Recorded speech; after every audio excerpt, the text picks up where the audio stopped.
Estamos de volta para Acerto de Contas nesta noite de terça-feira, noite de Carnaval, em que vamos discutir os temas que marcam a atualidade com o professor João Cantiga Esteves, professor do ISEG. Boa noite, obrigado por estar neste Acerto de Contas. Vamos começar, talvez, pelos juros. Voltaram hoje a atingir o novo máximo, ultrapassaram os 7,6%. Amanhã a emissão de dívida não é, de facto, um bom presságio para aquilo que amanhã se espera. Não, enfim, isto... Quase que podemos dizer que temos andado de boa notícia em boa notícia e, digamos, os problemas continuam agravados, porque sempre que há uma emissão, normalmente logo a seguir, enfim, congratulamos que foi um sucesso, foi uma boa notícia. E penso que, de facto, a situação continua muito grave, muito tensa e provavelmente amanhã não vai ser muito diferente.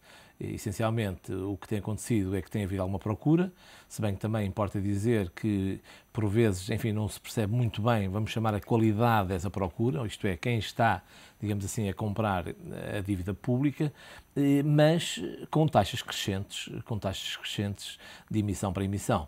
E esse problema continua, e eu diria que até se está a agravar, e que revela que ainda há aqui muita incerteza naquilo que respeita o equilíbrio das nossas finanças públicas. Aquilo que temos reparado é que os juros têm mantido alguma estabilidade, embora crescente, mas um crescimento mais moderado, sempre que o BCE está no mercado a comprar. Assim que o BCE informa que não está no mercado a comprar, os juros disparam. Foi isso que aconteceu esta semana. O que aconteceu ontem e hoje no mercado, o BCE veio dizer que já não está a comprar dívida e os preços imediatamente disparam. Exato, essa é uma questão de fundo crucial, porque nós temos vivido com um ambiente bastante virtual do ponto de vista financeiro, ou seja, temos o interbancário que continua fechado, praticamente, enfim, o financiamento bancário está reduzido ao Banco Central Europeu e as próprias operações de dívida pública são muito influenciadas pela presença em mercado secundário do próprio Banco Central Europeu. E essa é uma questão muito pertinente e, enfim, bastante inquietante, que é saber quando é que vamos voltar a ter alguma normalidade nos mercados. Ou seja, nós por vezes, enfim, anunciamos alguns aspectos positivos que vão acontecendo, até ao nível muito pontual da execução orçamental, mas convém sempre lembrar que estamos ainda em ambiente virtual. E, obviamente, aquilo que nos interrogamos, e claramente os chamados mercados financeiros se interrogam, é quando é que voltaremos, ou qual é a perspectiva de termos um regresso à normalidade.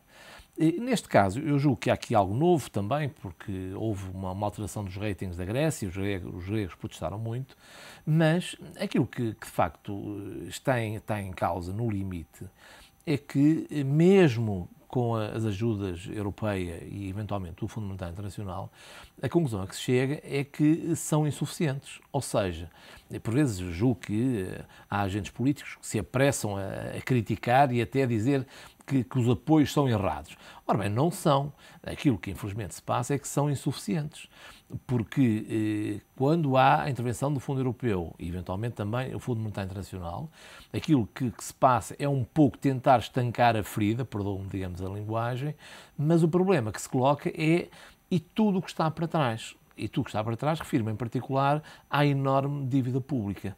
Ora bem, e eu julgo que neste momento, e provavelmente vamos ter desenvolvimentos a nível europeu, a grande questão, e é neste momento ainda uma questão tabu, é de facto se conseguimos passar sem reestruturação das dívidas de alguns dos países. Parece que isso é possível?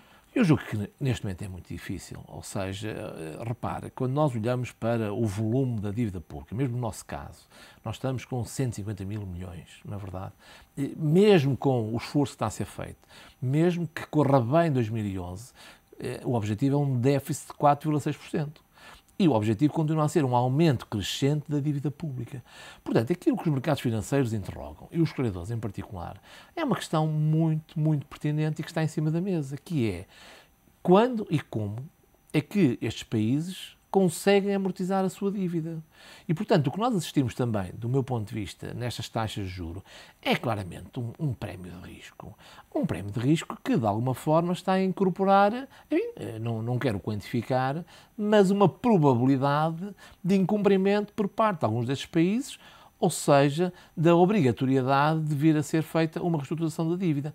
Ora bem, este é um problema muito sério, revela a gravidade da situação e julgo que não é possível manter, digamos, tabu esta situação que eventualmente pode vir a estar em cima da mesa, se calhar mais brevemente do que o que nós podemos pensar. Isso empurra-nos para a reunião que vai ter lugar na próxima sexta-feira entre os chefes de Estado, mas também depois dia 24 e 25 de março. Há aqui este período entre a próxima sexta-feira e dia 24 e 25 de março, a Cimeira Europeia, em que parece-lhe que é obrigatório, e para Portugal todos os analistas acreditam que sim, que é obrigatório que surja uma solução, porque estamos a falar de uma solução profunda, estrutural, em termos daquilo, o professor falava da questão da dívida, é uma mochila que pesa cada vez mais às costas de países como Portugal, a Grécia e a Irlanda, mas parece pouco tempo para haver uma mudança tão grande em relação àquilo que têm sido os discursos dominantes dos vários países.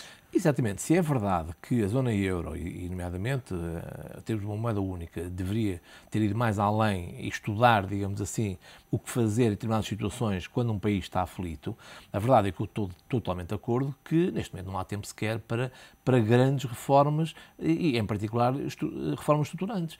E depois não é só isso. Nós falamos muito, enfim, em reformas. Ora bem, neste momento, em particular os países periféricos, a reforma é vir mais dinheiro. Isto é, sejamos realistas. Para o curto prazo é o problema, é como se resolve o problema. É arranjar, digamos aqui, um formato mais ou menos, enfim, elegante, para que possa vir de forma mais franca e aberta dinheiro para estes países.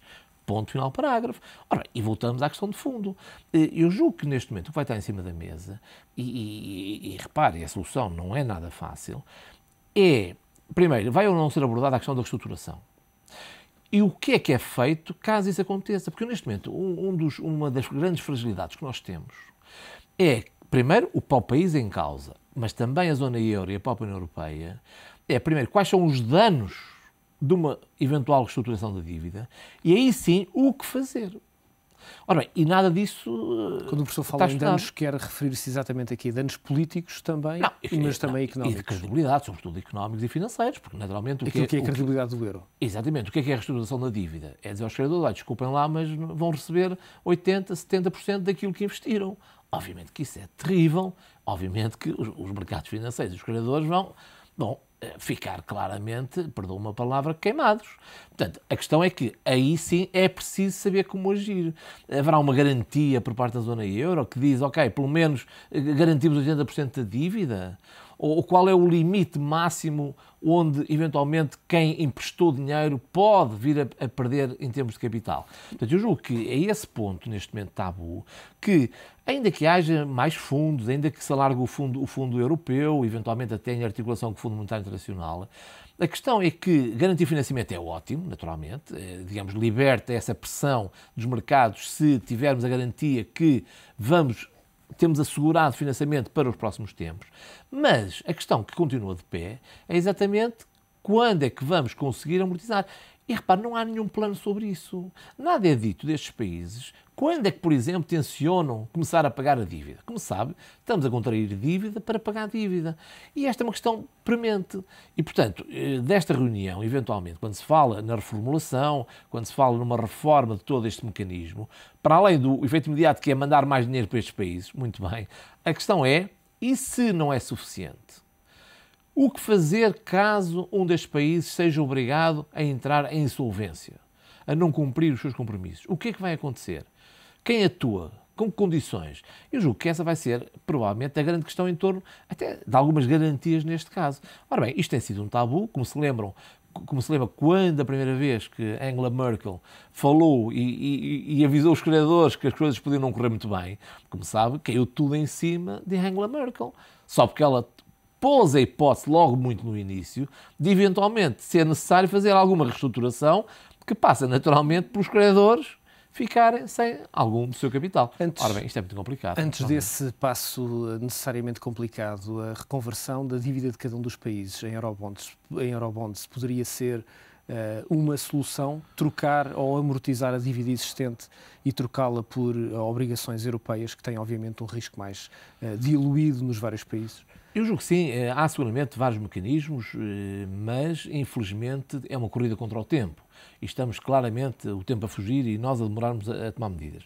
Aí eu penso que é o problema realmente da Europa, que é, estamos com universos muito diferentes. Penso que a Alemanha, em 2010, cresceu 3,6%. Penso que está previsto para 2011, 2,5%.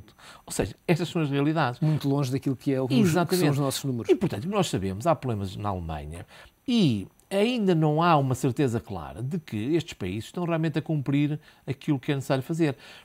Porque primeiro, os países têm, eles próprios, para o seu próprio bem, têm que, efetivamente, corrigir muito a trajetória que foram os últimos anos. E, por exemplo, há um grupo de acompanhamento económico que é composto por 7 países da União Europeia que acompanham estas questões. E achei interessante, que penso que um artigo de ontem dizia que, do ponto de vista deles, o maior risco é voltarmos a uma nova permissividade do ponto de vista da contenção das despesas públicas e privadas e excessivo endividamento. Ou seja, mandar dinheiro para estes países pode funcionar por este grupo de especialistas, ter esse efeito. Consideram que é o principal risco. É voltarmos outra vez, digamos, a um abrandamento das medidas orçamentais, a voltarmos outra vez a um laxismo, quer público, quer privado, novamente também com excessivo endividamento. A questão é se o dinheiro não vem, o que é que acontece? Portanto, o que eu acho é que, neste momento, Portugal, em particular, tem um caminho a fazer que é muito certo. Tem que dar sinais diariamente de que está a cumprir. Veja-se, por exemplo, agora, este trabalho que está a ser feito com os parceiros sociais. Perdão, mas isto é irónico. Nós estamos em março de 2011. 2008 foi em 2008. Estamos agora a fazer trabalhos de casa, a correr muito para a reunião que está aí à porta. Ou seja, nós perdemos tempo completamente. Há muito que já devia haver um consenso entre os vários parceiros sociais. Em maio de 2010, é que finalmente entramos naquele fenómeno dos PECs. 2010, mais uma vez, tardíssimo. 2010 voltamos a perder o ano em termos orçamentais. E agora, em março de 2011, estamos ainda aqui a apresentar trabalhos, a reunir esforços, a apresentar medidas para levar a correr. Ou seja, há aqui, de facto, um atraso, há uma inconsciência, eu direi mesmo, da situação do país que, efetivamente, não faz sentido nenhum. E, por isso, por vezes, não somos levados muito a sério. Estamos agora a fazer tudo a correr, porque naturalmente sabemos quais são as fragilidades. As nossas fragilidades são no crescimento económico. Está dito e redito, nomeadamente o Sr. Ministro das Finanças, disse-o a semana passada, que é necessário muito maior flexibilidade em salários e preços. Nós temos problemas muito complicados nessa área a nível da flexibilidade dos salários. Temos também problemas muito complicados ao nível da própria competitividade.